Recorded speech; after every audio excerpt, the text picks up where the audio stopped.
It's lights out, everybody, and welcome back to the Low Downforce podcast, the Forefront Formula One podcast. You have three of us tonight. You have Josh, you have J9, and you have myself, Ben. I'm the lone, not J name out here, so I need Matt back. You know, we gotta hold it down. Gotta balance it out. But we do miss Matt.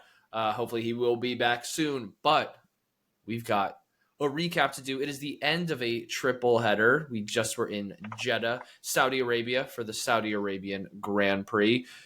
And we can catch our breath, but only after this episode. We obviously have to get into it. So right away, J9 off the bat, we do our race ratings to start. Out of 10, how are you scoring the Nightlight race? Yeah, honestly, I think city races can be a lot more fun and dynamic. I think that this one had a lot of potential, but to me, the hype didn't live up. I would rate it, I'm going to give it a solid 5 because there was some action, there was a small crash, but it wasn't really that big of a deal. But you had some DNFs and you had some really good drivers who had a good strategy for tires. And, we had Verstappen, Piastri doing really well up at the top. And so it wasn't terrible, but it wasn't, wow, that was such a great race. So solid 5 for me. I'm going just a little better than you, and I'm going to give it a 6. And I think it was actually a good race. It probably deserves better than a 6. There were some strategies and stuff like that, but the tires still last too long, and I wish there was a little more controversy going on with the tires. George almost had some of that, but there's not that much that goes on in these races because the cars are so reliable. It's hard to follow. There's not that much wheel-to-wheel racing, but it was still pretty entertaining. So I'll give it a 6. I would say, speaking of tires, hopefully we've gotten hints that Pirelli's going to be a little more aggressive in their tire selection going forward. So hopefully that will improve kind of the racing. But I gave last race Bahrain a 7. I'm giving this one a 7 as well. What it lacked in tires, it gained in strategy. And part of it was luck. You got Lando, who, because of his crash in qualifying, I know Josh will get to that in just a second. We had some drivers out of place. We had some drivers on different strategies, and it kept things interesting through the whole race. So I thought it was pretty good. I gave it a 7. But I mentioned Lando's crash. Before we get into the race, obviously the grid plays a big part in how Sunday actually goes down. So right back to you, Josh, on how quali went. So Max Verstappen beats Oscar Piastri for pole by 100th of a second, which is huge because Verstappen has been driving a tractor all season and Piastri's in the best car on the grid. But really, I guess the biggest bummer is Lando Norris. In Q3, he had great practices all weekend, but in Q3, he had a huge crash, took him out. He ended up starting 10th on the grid, and it was really his only mistake of the entire weekend, but it was a big bummer for him and McLaren. And my speedy standout is Carlos Sainz, who qualified P6 ahead of Lewis Hamilton, the guy that replaced him at Ferrari. And so, Carlos did a great job for Williams. Williams was great all weekend. I believe that was Williams' highest ever qualifying position by like 5 or 6 positions at Saudi Arabia. Shout out Carlos. Right. He's making up for lost time because he missed the Saudi Arabian race last year because of an appendix needing removal. And I think I'm interested to see, because a lot of people are comparing Lewis this year versus Carlos last year. It's sort of a little bit of a different car, but it's also just, it's hard for Lewis to go from a Mercedes for so long and be so entrenched in how that car works and what they were working on there, to now Ferrari just learning a whole new different team, a whole different car. And so I don't think that this is his full potential at Ferrari. I think it just takes time to get into the car and really start working with it, as we'll get into with Yuki as well. But I was happy to see Carlos do well in the Williams because he's going through that same change of learning a new car, learning a new team and all of that. And so it was big to see Carlos beat Lewis in qualifying, but we're not really comparing apples to apples. We're not saying, Carlos is a better driver or Lewis is a better driver. It's kind of just like they're in both of these new environments. And so I love seeing how, because both of them are very, very skilled drivers, I love seeing how they're learning the car and doing different techniques, some obviously working and some definitely not. But that was a big thing in qualifying this race that I'm intrigued to see in future races as well. I mean, it's definitely going to be something where Lewis and Carlos are going to get compared all year, because obviously Lewis replacing Carlos and Ferrari. Carlos was great at Ferrari, just, you got to make room for the 7-time champion. But I think it's also like, I feel like Lewis is in one of the tougher situations in the sense that, I don't know what it is, but the last couple of years, he hasn't been quite the qualifying legend that he was earlier in his career. He just dropped a little bit. You calling him a car merchant? No, but here, let me finish. Whoa. But people pretty much regard Charles as one of, if not the best qualifier on the grid. So first off, you're going up against one of the best Saturday drivers. And so that's going to make it really difficult to stand out. And then the other thing too is, if Ferrari as a whole was doing better, there's going to be less heat. Charles is only qualifying fourth, fifth, sixth at some of these races. So if Lewis is a couple spots behind and fighting to get into Q3, that gap might be normal, but because Ferrari's struggling a little bit to start the year, it puts him in a little bit of jeopardy on Saturdays. Yeah, Charles even said in his post-quali interview after he did qualify fourth this race, he's like, I wish that I had made a mistake and qualified fourth, but he said I had a perfect lap and that was just all the car had, and that he can't compete with the top three guys right now. Yeah, which goes to show you that a lot of times it's the car and not the driver, or it's the driver and not the car, and so it's always difficult. And I know that Lewis has complained about the car this year. Russell's complaining, Leclerc's complaining, Verstappen's complaining, and so you have a lot of drivers saying this is not how I can maximize my potential, and it just depends on the race. Anything can happen, and I love that. That's the pure gem of the sport. And the only other thing with quali is that there were no penalties, so that kind of sums it up. Verstappen 1, Piastri 2, Russell 3, Charles 4, a bunch of other guys down the road. Yeah, hey, that sums it up. Let's get into it. We might as well jump right to Sunday after dark. Lights go out. J9 is going to take us through all that went down in the Grand Prix itself. Yeah, honestly, the biggest things that happened were right after the lights went out. They took that turn 1, and obviously that's always such a big turn. And we already had a yellow flag coming out. It wound up that Piastri and Verstappen and Leclerc remained up front. Obviously, Norris is coming from the back. Russell and Kimi, Hamilton, Sainz, they were all in the mix there up towards the front. But what we were really looking at was Pierre Gasly and Yuki hitting each other. And that caused a pretty, I wouldn't say significant crash, but enough for them to not be able to continue the race. So both of them were DNF. That yellow flag comes out. And so we really had a restart and then not really. And so that was interesting to see right from the beginning, because then it kind of stops for quite a few laps and then it gets back going. And so we had quite a few pretty significant things. Once Piastri really got towards the front, it was Piastri and Verstappen that were battling.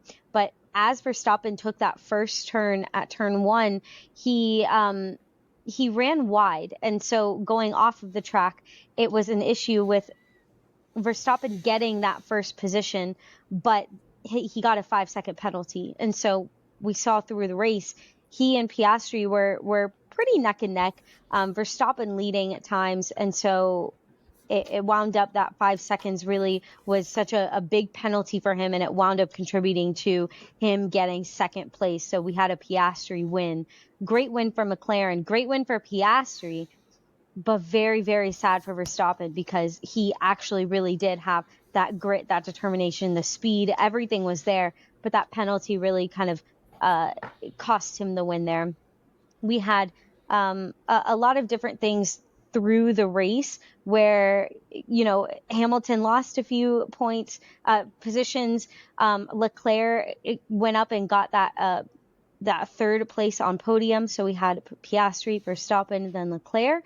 What was surprising was Norris really had a good race, which was, obviously actually not surprising because such a great driver, but he came back from 10th and a crash during qualifying to come all the way back to finish 4th, which is pretty impressive. He also set the fastest lap of the race. So from a race perspective, that is significant. He really gained a lot of positions there. After the safety car, they got back to racing. There were a few track limit violations with drivers going off of the course because it's just such a tight city course. But overall, nothing too significant that had a big impact, and that's honestly why I rated it a 5. There were a couple, again, position adjustments, but you had Russell going back down to 5th.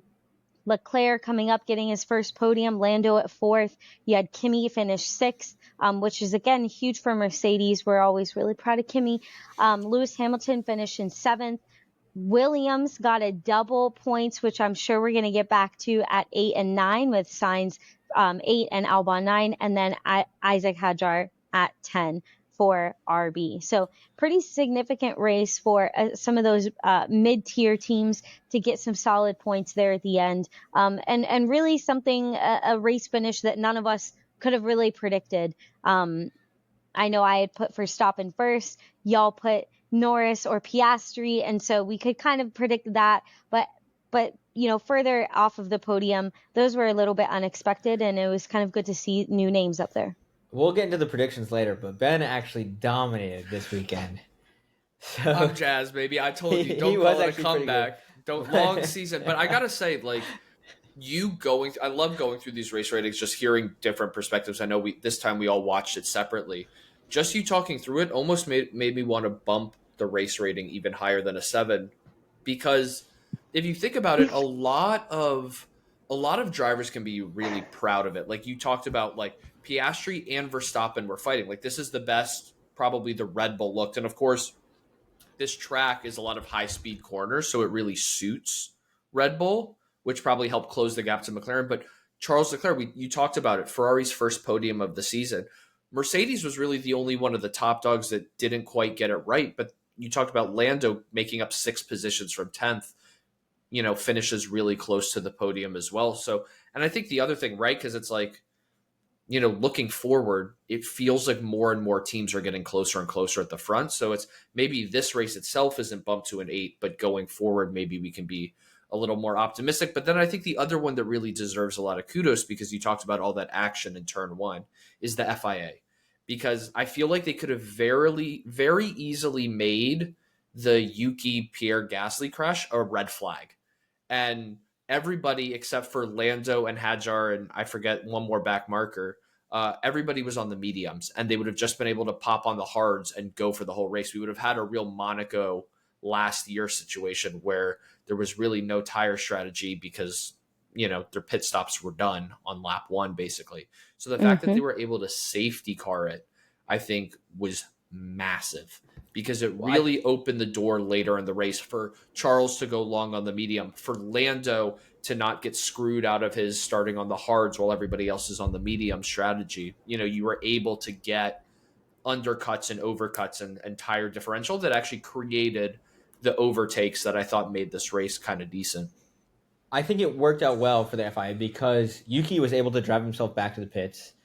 Pierre's car was done, but it was in a place where it was easy for the crane to take him off. I did think for a second, because they were showing Yuki in the pits, it looked like they were going to try and get him back out there. So obviously they're looking at a ton of data, obviously, that we can't see. So they must have determined that it was probably like a safety hazard. I think even if there was like a little like aerodynamic damage, Yuki's so fresh into that team, they probably would have had him run even if he was at the back, just to get some experience, things like that. There must have been some kind of hydraulic leak or some kind of safety issue that they were like, it's not worth putting the car back out there. But yeah, I mean, like I said, there weren't a ton of overtakes, but they were meaningful overtakes. There wasn't a crazy amount of strategy, but you saw Leclerc blitzing through the field after the pit stop. Same thing with Lando, just absolutely pushing through people. And so I felt like it was a little bit of quality over quantity. We didn't get a ton of overtakes. We didn't get a ton of, super interesting laps or stuff like that. But I thought the key checkpoints, if you will, along the race were pretty significant. Some podium positions and things like that. I do think though that we should then think about, is it a good race versus an exciting race? Because I think those two things are really different. Like I would say Australia was exciting with all the crashes and the rain, and that just like kind of kept you on your toes. Like what's going to happen next? This one was just after the first crash. I get what you're saying. The tire strategy to me is important, but was it exciting? No. But if you said based on strategy and the parts of racing that are so important, if you looked at from that perspective, it would have been a good race because you really would have seen how different strategies actually turned out in a hot setting, all those things. But was it an exciting race? Was it a good race? I think that's the beauty of the sport. It's not as exciting. I think you just want a race that makes for a good Netflix episode. You're not here for the motorsport. No.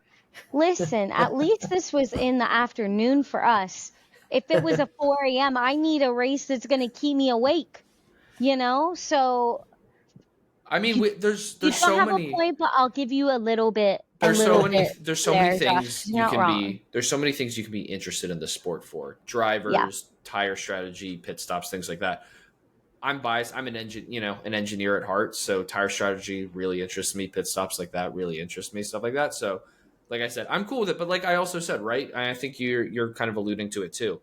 It was a good race. There maybe wasn't as much track action as people wanted, but it also makes me feel better about the season going forward, that there's the types of key battles that we were hoping for at the beginning of the season.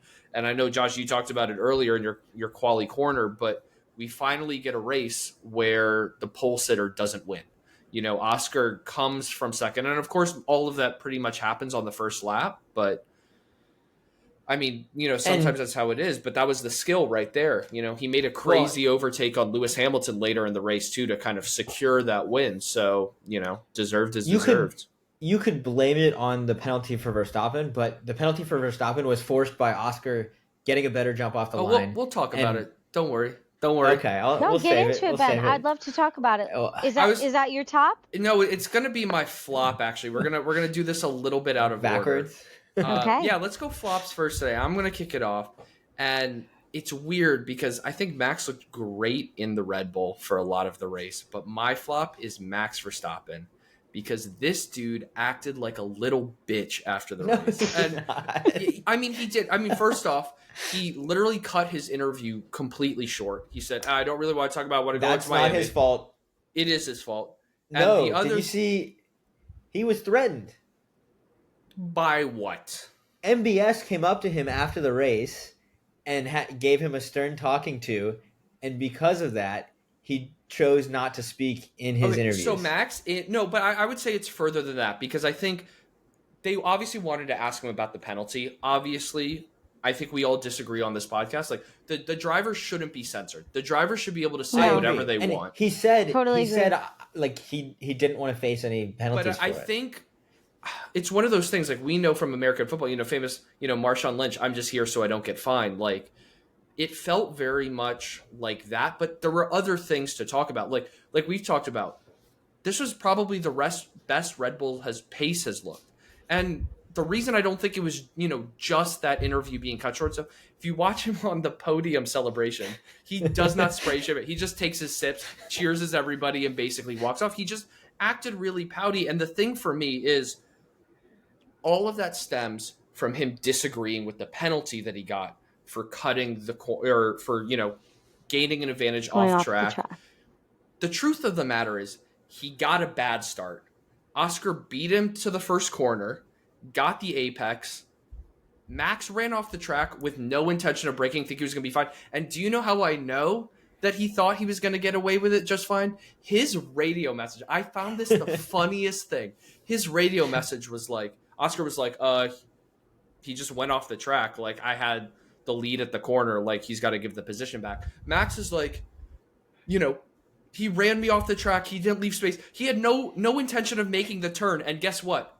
Oscar Piastri stayed on the track. He made that turn.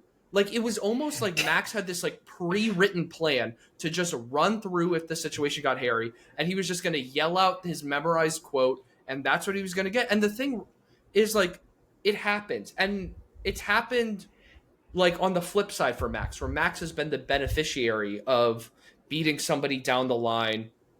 They have to run wide, and Max is usually the benefactor of that. And this felt a little bit of him having to take his own medicine.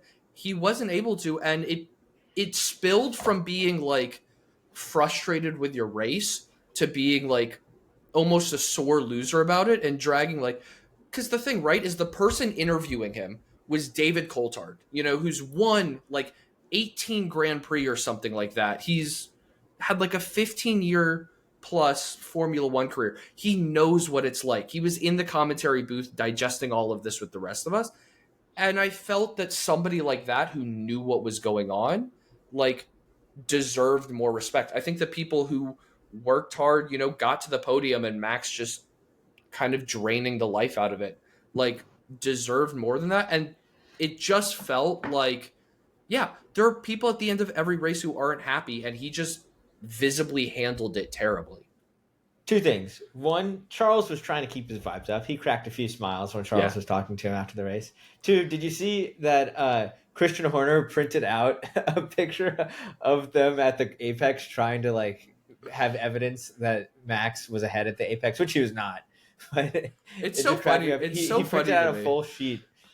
But it just felt very, and I think Red Bull did get screwed a little bit. I think Red Bull got screwed a little bit in the sense of, we've seen earlier, like, Lando had an overtake in the Bahrain Grand Prix that he went off the track for.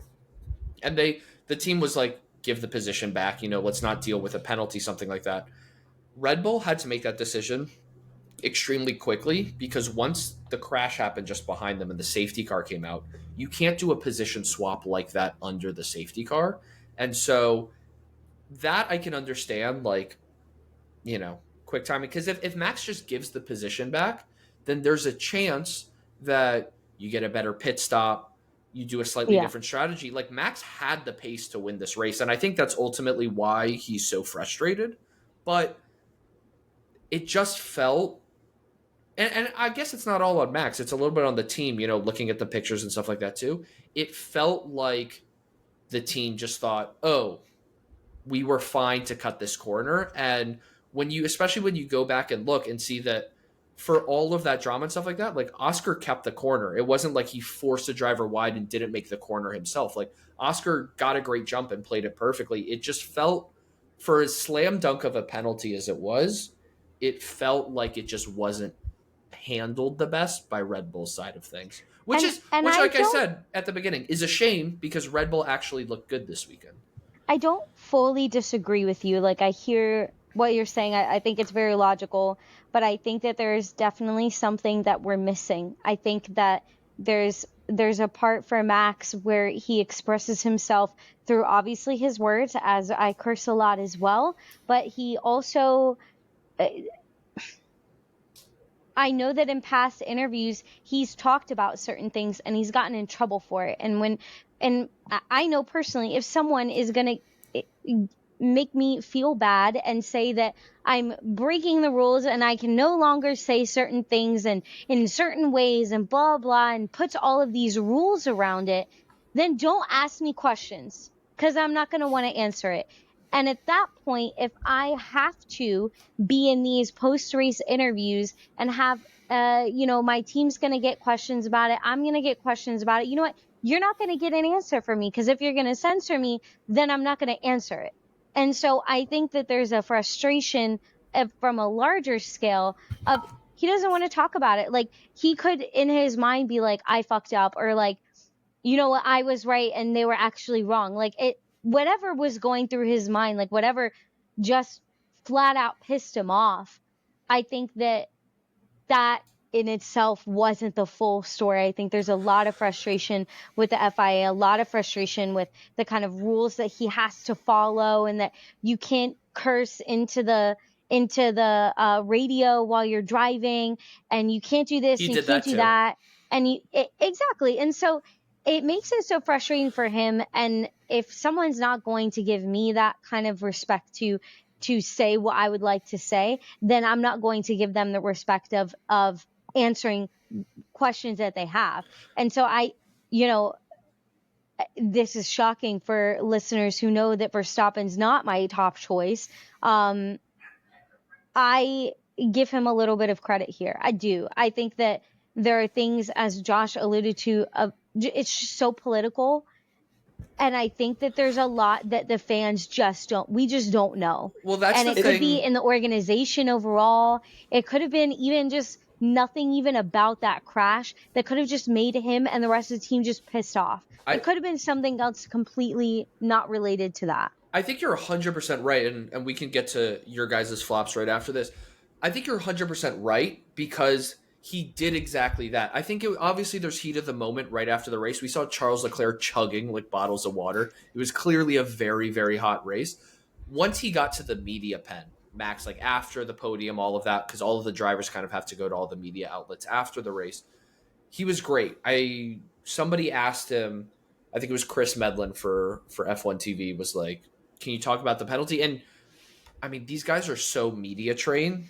Like, he gave the response that he should have at the beginning. He was like, I don't really want to talk about this sort of thing because we're not really allowed to express our opinions fully about this. So, and to Chris Medlin's credit, got the picture, asked him about other parts, with their performance today, you think Red Bull can compete? And I think that with like the media train, we see like it sucks that the drivers have to box themselves in. Like part of what makes the sport so great is that they're allowed to be super like emotional and kind of let tempers flare. And I mean, Netflix eats it up. They probably hate this as well, but it almost was like just the heat of the race. Like Max just didn't quite have the time to compose himself to give that very like, it's lame answer because you don't get any real information, but it's the correct media answer that we didn't even really get immediately after the race.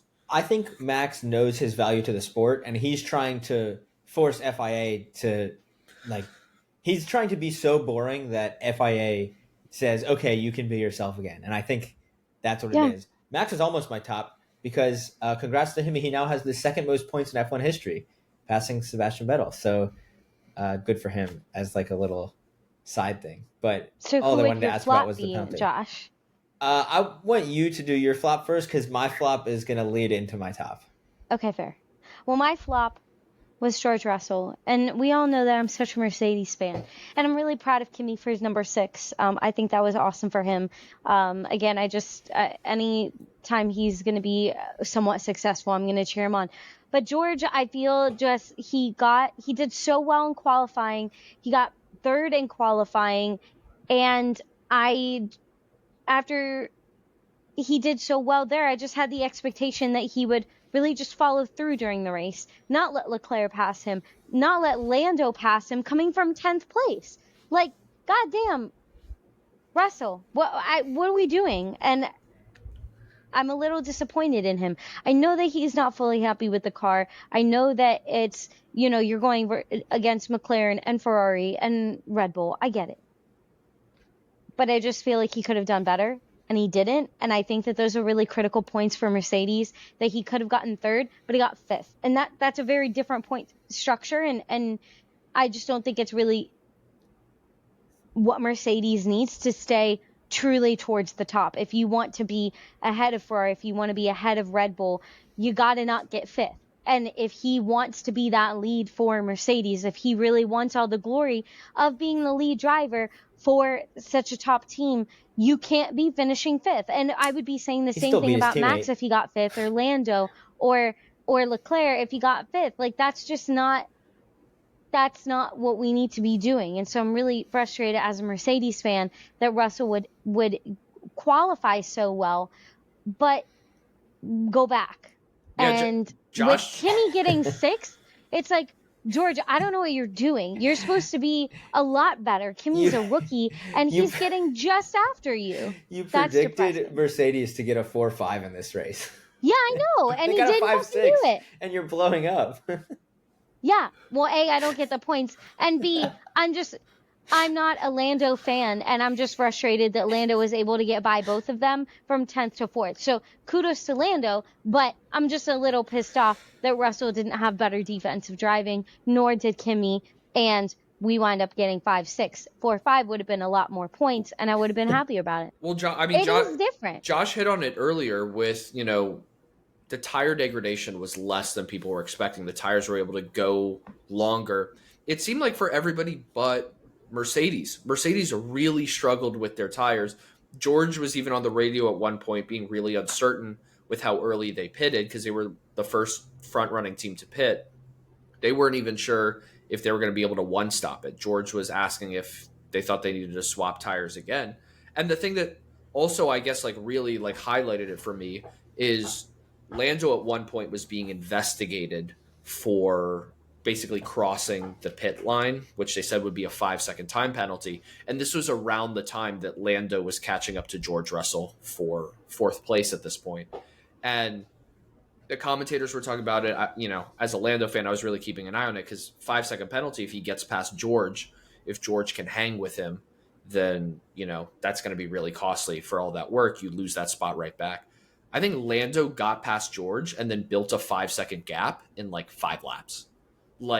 George and they were on the radio at the end that there were some real tire issues that it almost sounded like that there could have been a potential tire blowout towards the end of the race, just the way the tire was failing at the end for Mercedes. But different strategies. Charles went way longer than George did, and Lando was on mediums to George's hards at the end. But yeah, Mercedes was kind of in the no man's land of they were definitely faster than the slow, the midfield teams behind them, but they did not have the pace at all of the front runners. Yeah, I had high hopes for Mercedes, which is why I predicted George Russell on pole and to get the victory, and they were nowhere close. So kind of a struggle for Mercedes, even though they weren't that much worse than you predicted, J9. But I didn't get the points. I'm going to go 1.5 flops because the half a flop is going to be part of one of my tops. So wait, how can you flop and top at the same time? I want to hear it, Josh. You go. You go. My first flop is just gonna be Jack Doohan. He looks horrible. He's about to get replaced. Sorry, I like him, but second that he stinks. I would say that's short and bitter, unsweet. Yeah, definitely not sweet for Jack Doohan, but no, and I like him too, but he's good on F1 TV. At least we know that he has a job as an F1 TV commentator. So. My second flop is Lewis Hamilton because he finished Thanks for specifying which Lewis. Yeah, by the I way. wasn't sure. He finished 7th, and of all the teams, he had the biggest gap between any teammate. Charles was 0.554 seconds per lap faster than him, and that was the biggest gap of any teammate. And he's getting used to the car, and it's a new style. What about Yuki and Max? That not him and Pierre don't count. Doohan finished way ahead of Pierre Gasly. I don't know why you're flopping him. I'm not really sure these statistics here. I'm confused. Anyways, but the reason Lewis is going to be part of my top is because my top is going to be friendship. There's a lot of friendship this weekend. Don't roll your eyes. I saw that. I was just taking it in. That just sounds like an anime, a Formula One anime. I'm gonna win the championship on friendship alone. So that's what happened here. So the only reason Charles got P3, in my opinion, is because Lewis actually did great defensive driving, holding up Lando Norris for a few laps for him to not be able to catch him later in the race. It kind of went under the radar. Nobody talked about it, but Lewis should get a little props for that. So team friendship there. The second friendship is Yuki and Pierre crashed into each other, former teammates at AlphaTauri together. They didn't blame each other. They were just racing incident. They're buddies. They didn't want to hate. I think they're the most best friends on the grid of anybody. Carlando, maybe.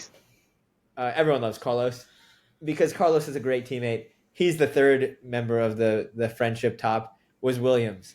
Carlos and Alex Albon, we talked about them finishing in 8th and 9th, respectively. But Carlos intentionally slowed down to keep Albon in DRS to prevent Isaac Hadjar from getting past them. So teammates, friendship, it was just happiness all around. I would say you Happiness. mentioned a couple people in my top. I was thinking about Williams because of that great teamwork that you mentioned, and like I said earlier, best qualifying performance, best race performance that Williams has had. But my top went to the three guys who got points and went really long on their first stints, whether it be starting on the hard tires or Charles Leclerc just putting in a mega stint on his opening mediums. So starting with Leclerc, you already talked about him a little bit. I think the only reason it went under the radar, and it's credit, I think, to Charles Leclerc, is even if Lando gets past, I know he's closing on Charles quick enough, but catching up and passing are two different things in F1 right now with dirty air and stuff. I think Leclerc drove such a great race that Lando could have gotten really close, but I don't think there was anything really stopping Charles from getting onto that podium. He drove a great race. I said earlier, there are a lot of people that can be happy with this race.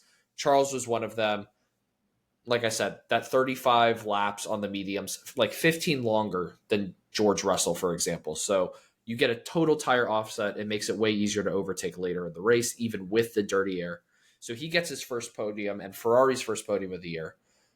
The guy chasing him, Lando Norris, you mentioned in qualifying corner, he had one mistake all weekend, and that was crashing in qualifying. He, I think, was like the fastest. I mean, I know he had fastest lap. I think over the whole race, he might have been the fastest driver on the track. It was just that because of his crash, he started in P10. He did make it all the way up to P4. And again, credit to Charles Leclerc. You know, if not for a brilliant race, Lando might have even snuck onto the podium. So, you know, not the finishing spot Lando would have wanted, but I think this was his first drive since Australia where it's like, okay, like he's just flat out fast and he can really, when he knows what he wants to do, he can get it done. And then even though Williams kept him at bay, Isaac Hadjar also started on the hards. It was the first time all year he got out qualified by his teammate Liam Lawson, but Liam Lawson picks up a 10-second penalty for similar incident to Max running off track and gaining an advantage, but he doesn't do it on the first lap. It's less of a racing incident, so he picks up a 10-second penalty. But Hadjar outperforms him in the race. Offset strategy, of course, but starts P14, makes it all the way up into P10 into the points. And of course, you know, Pierre and Yuki were running in front of him, so two guys crashing out, you know, obviously helps that. But I mean, he's a rookie. This is without a doubt the hardest track they've had to drive so far. And I mean, in the wet in Australia, the conditions made it tough, but Saudi Arabia is the fastest street circuit, and there is no room for error. We saw that with Lando in qualifying. Like, even stars of the sport crash out around here. And so for him to get his second points finish of the season, but also outperform his teammate after he got beat for the first time in qualifying this year, that sort of thing, you know, credit to those three guys. Absolutely. And I guess that leaves my top. And it's really short and sweet. Just, well, short and sweet, unlike Josh's flop of just short and unsweet. Mine's honestly over to Oscar. I think that he had a really great race. He solidified himself at the top of the driver's standings. He has won every single race that he has taken pole for qualifying. And he is just, I think, it goes back to a conversation that we've had earlier on the pod of, is Piastri or Norris the top driver for McLaren? And we really said, hey, let's just wait and see what happens. And I think we're still in the wait and see what happens because both of them are just doing so well.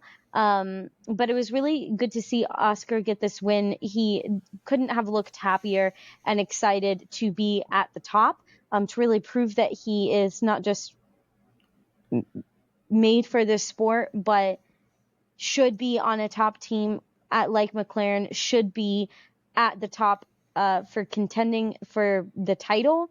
And I love that. And so I give him the top for this to really beat out Max in one of Max's best races is pretty impressive. So I'm really looking forward to seeing how Oscar continues to do.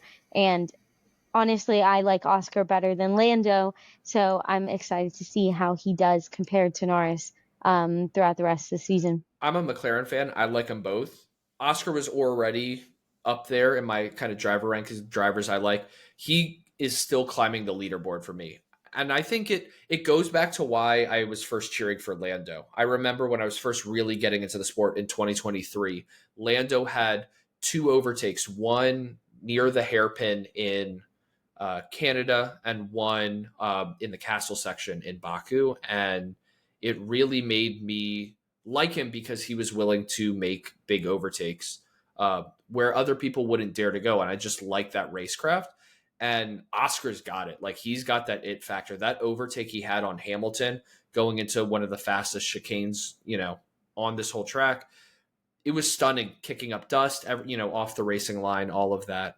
That we got that from Oscar in Baku last year, where he passed Charles from a long distance back to wind up winning that race. And so the same reasons that I started cheering for Lando, Oscar is showing them right off the bat.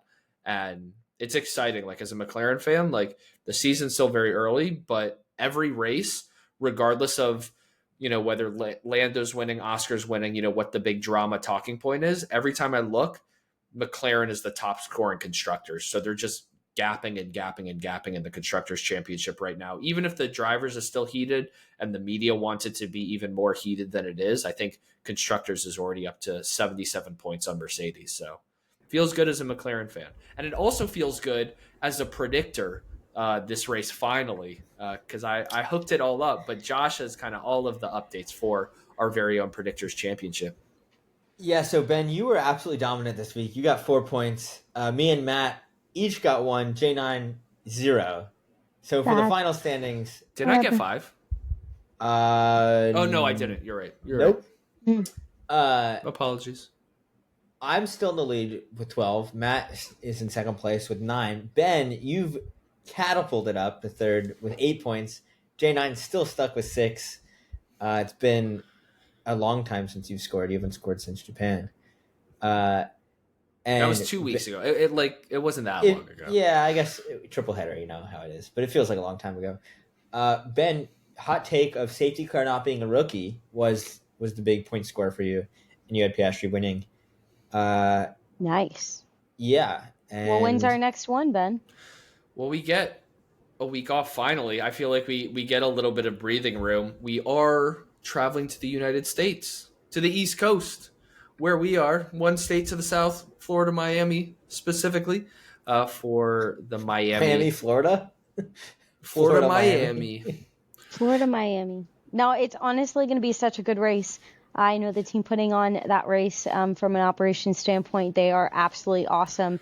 They have created such a good race, but also such a good experience for the fans going.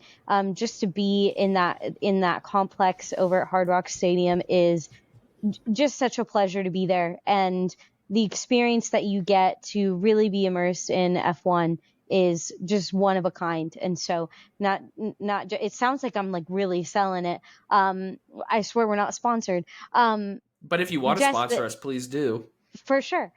But the different tickets and things that you can get to be a part of F1 experience is just nothing like I've ever seen. And they honestly put on a really, really good show. So I am so excited to see that race and really looking forward to seeing all the action on that campus that day. I would say you've gotten to see that race live for just a little bit less than 2 months. You still hold the title as the only one on the podcast who has been to a race. Of course, Josh and I are going to Montreal in June, but it's going to be fun to talk about. We'll definitely talk about kind of the trackside experience for our preview episode in Miami. But yeah, catch your breath.